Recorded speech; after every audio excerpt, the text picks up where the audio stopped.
Welcome to another episode of Timberwolves Today. I am Tyrus, your host. Make sure we're dropping a subscribe, a comment, and a like, all that good stuff. Let's get right into it. That's a statement win. That is a statement win tonight versus the Nets. I am not going to complain once about that game. I mean, how can you, right? Like, 16-point win. Everyone shot well. Everyone but Mike Conley had a. I mean, Mike Conley's got a Mike Conley. We'll take 7 assists on a Mike tonight, but 19 from Julius, 22 from Jaden, 15 from Rudy. Kind of like what I was talking about. Like he needed to go do something like that, and he did. Double-double from him. Triple-double from Julius, which we'll get into. 9 points from Conley, 25 from Dante, 21 from Nas off the bench. The bench is a problem. I think that's a good place to start with this game. Jalen Clark is a really good defender. Very good defender. And good defensively, getting rebounds and such as well. Terrence Shannon Jr. Got to figure it out. Like we can't keep talking about it, but 13 points, 3 points, 1 for 3. Like it's like he's scared almost. It doesn't make a lot of sense. And Rob Dillingham, 20 points, 20 minutes, 7 points, 3 rebounds, 1 assist. Fine, whatever, Rob. Like Rob's gonna rob this season, but Terrence Shannon is in an absolute sophomore slump, without a doubt. Like that is the easiest way to call it. Call it what I see it, and I'm seeing a sophomore slump. I don't love it from him. He was a guy I think a lot of us were holding out hope for this year, but now he seems like a guy who could be tradable if the right option is out there because someone else could use him better than us. He's a guy I think that could see real minutes and probably play a lot better than that. But for the most part, that's what we can offer him. So that's what he's going to get here. Dante played in the mask tonight after breaking his nose in the Hornets game on Saturday, which is pretty funny to see. He played in a clear one. I don't know why everyone's playing in the clear mask now.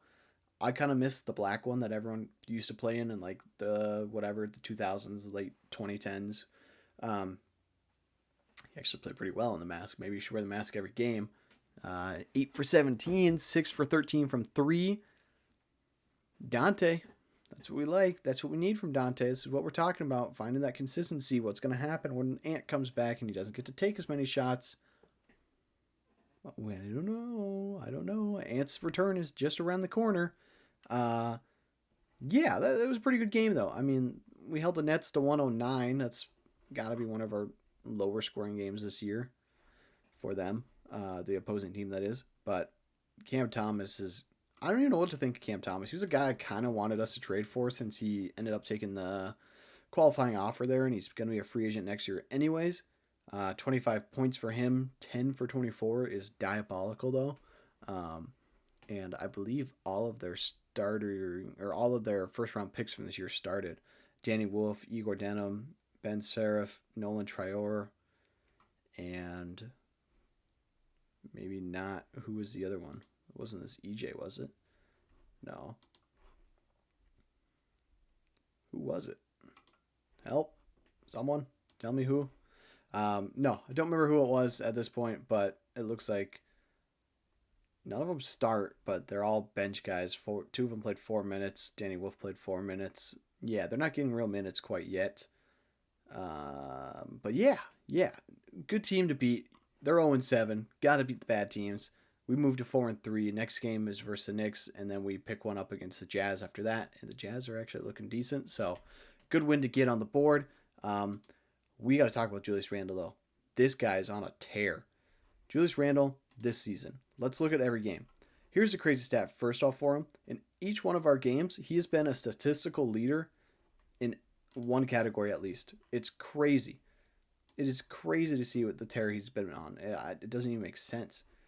So in October, he had Hold on. Why are these games out of order? Oh, they're not.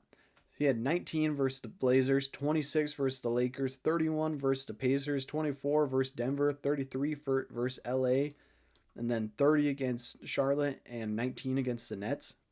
Dude, I can't even complain. Like, everything that we thought we might get with Randall when we traded for him with Cat has been the complete opposite. This guy's been locked down for us. He's been so good. He's been clutch. He's been a great second option for when Ant's in. He's been a great first option when Ant can't get it done. This guy has done plenty to me to prove why he should be like, whatever we do with him, he has to be part of the plan. He's not that old as far as I'm aware. Yeah, he's 30. So he's right in the ballpark where he might start to fall off a little bit, but I think that he's going to be fine. I think he's going to be A-okay. I like what I'm seeing from him. If we can keep this up with him being this type of scoring option for when Ant comes back, because, I mean, for the 2 games Ant was here, he put up 26 and 19. He hasn't dropped anything less than 19, which is crazy to think about. He just put up his first triple-double of the season, 15th of his career. He's not really a triple-double guy. 10 assists tonight is crazy. 11 rebounds is even crazier. Rudy did out-rebound him, thank goodness. Otherwise, I would be like, Rudy, what are you doing?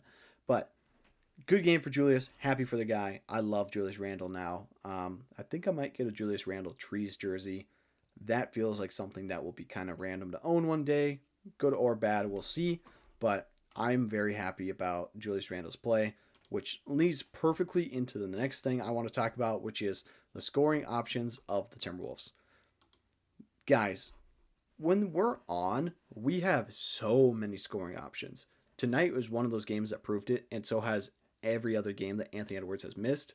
19 from Randle. He's supposed to be our number one option with the Ant out, and he's putting up 19.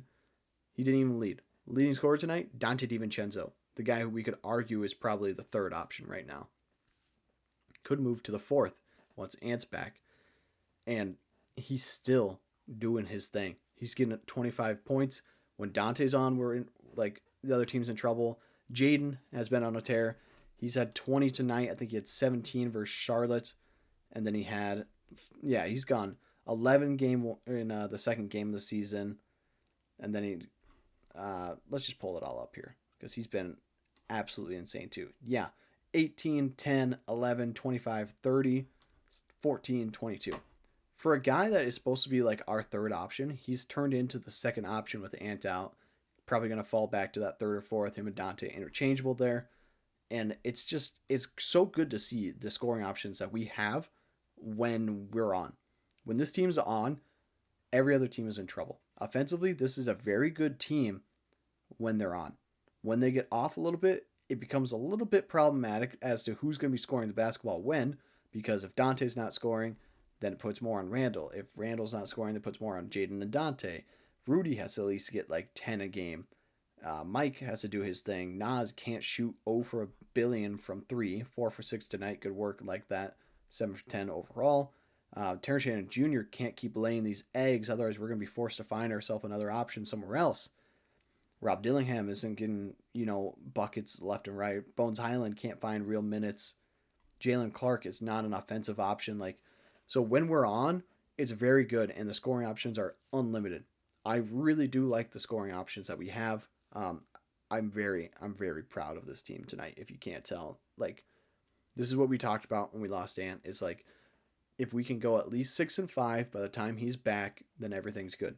And by the time he's back, now we're going to see the Knicks on Wednesday, which could be a big test for us. We'll get to that here in 1 second. And then we go Utah, Sacramento, Utah, Sacramento. He's back for that second Sacramento game. We could win 3 of those. We could be sitting here at 7-4 at least. But 6-5 should be the target, Go 2-2 in those next 4. Get Ant back. And that's that. Then we're back from injury and everyone's good and no one will ever get injured again. Knock on wood. But no, let's talk about the next game coming up on Wednesday. We will preview that one right now. I wonder if they even have it on ESPN yet. Let's go see. But no, so this is Cat's second game versus the Timberwolves. Don't remember why he didn't play a second one last year. Maybe it's just one of those situations where we only played them once as an Eastern Conference team. Both teams are 4-3. However, Timberwolves are 3-1 on the road, which is interesting.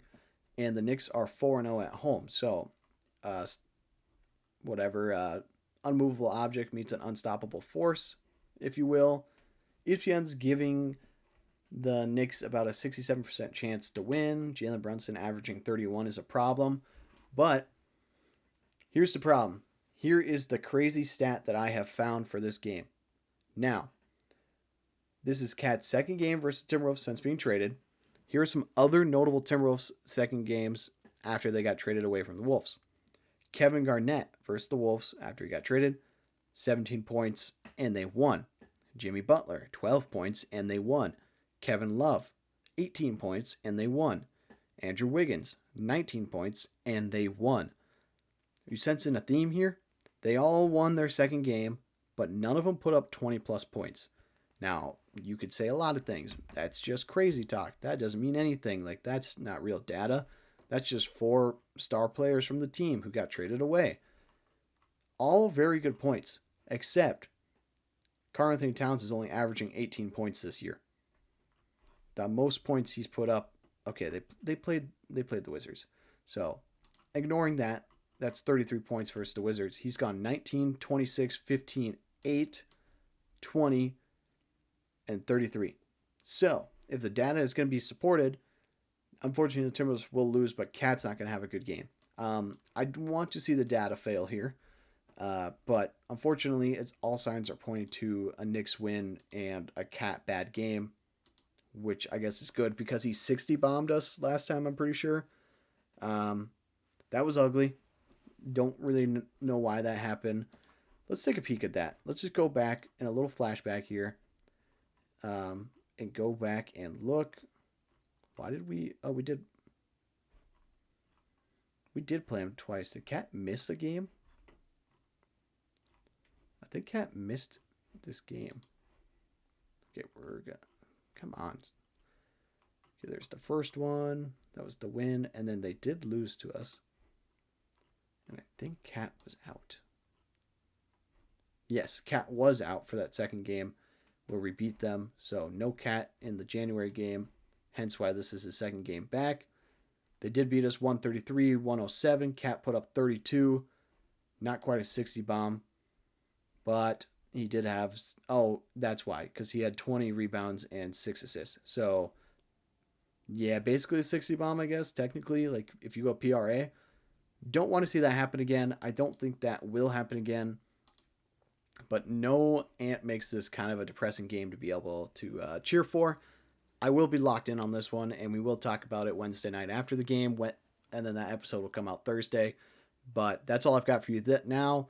I want to hear you guys' thoughts on Wednesday's game. Drop those comments, drop a like, subscribe, make sure you ring that bell. Keep up to date. We will continue to drop these episodes throughout the season.